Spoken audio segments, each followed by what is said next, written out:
As we already talked about, dot value and contrast between them are D tools to help you. Drive the eye of your audience dot across your compositions dot and to give your dot visual storytelling meaning.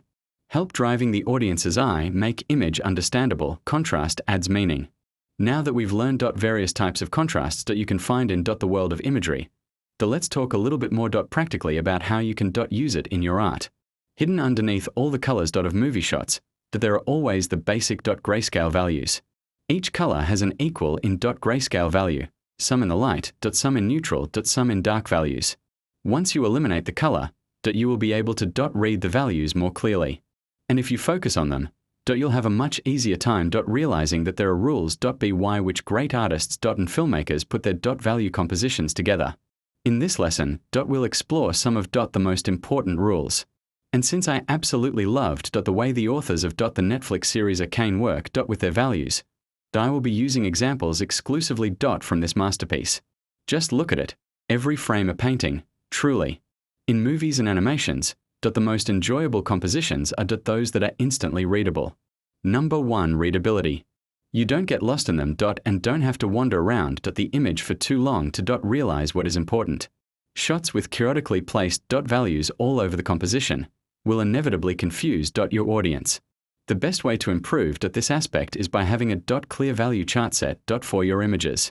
It's like painters mixing their colors beforehand. Only now we are just working only with a few dominant grayscale values. Of course, you don't have to do this all the time. But for a practice purpose, this is awesome. Then it's about placing the spots of most contrast in your image. Number 2, most contrast at the story points. You can have a lot of values distributed all over. But there is a concrete spot where most contrast should occur. The place with most contrast will always draw the eye of your audience immediately, so place it carefully. The best test on where the most contrast spot in your frame occurs is to just squint your eyes and only then judge which area captures your attention the most. On the other hand, avoid having too many spots with high contrast in your image. Number 3, avoid distracting contrasts. Once you've chosen on where your main story should occur in the frame, do not place too many contrasty spots elsewhere. But in these cases, IT works because these spots are not really as prominent and as big as the focus point of the image. Besides, the eye will always be drawn more towards a place where a character is placed, rather than an inanimate object like a window or neon sign. And there are other aspects here to be considered as well. For example, the color contrast, the camera movement, the composition, etc. But we are not there yet. In short, always ask yourself if the value contrast you're adding to your composition is supporting the story or distracting from it. If it's not needed for telling the story, you should remove it. Number 4, use negative space. No matter which variant scheme you choose, you will always be able to use what's called a negative space.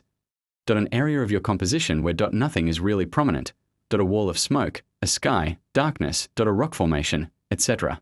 This will then give all the more contrast to the areas where the important stuff is placed, your characters usually. Number 5, foreground, midground, background. Finally, in large compositions with lots of detail, is a great opportunity to use a foreground, mid-ground, background system with differences in value. We'll talk a lot more about the depth topic in a Halekapada, but for now, it's safe to say that foreground is the one with most contrast, mid-ground a bit lesser, and background is usually covered in a more or less thick layer of atmosphere, fog, or dust. Human eye is wonderfully adjusted to read these differences. It basically works on the system of contrasts. And this can be easily used for making your large compositions more readable. In the very next lesson, we'll take the reference sheet we've gathered, and we will deconstructing those shots to simpler, more schematic grayscale versions. In that exercise, I believe many of these rules will become apparent.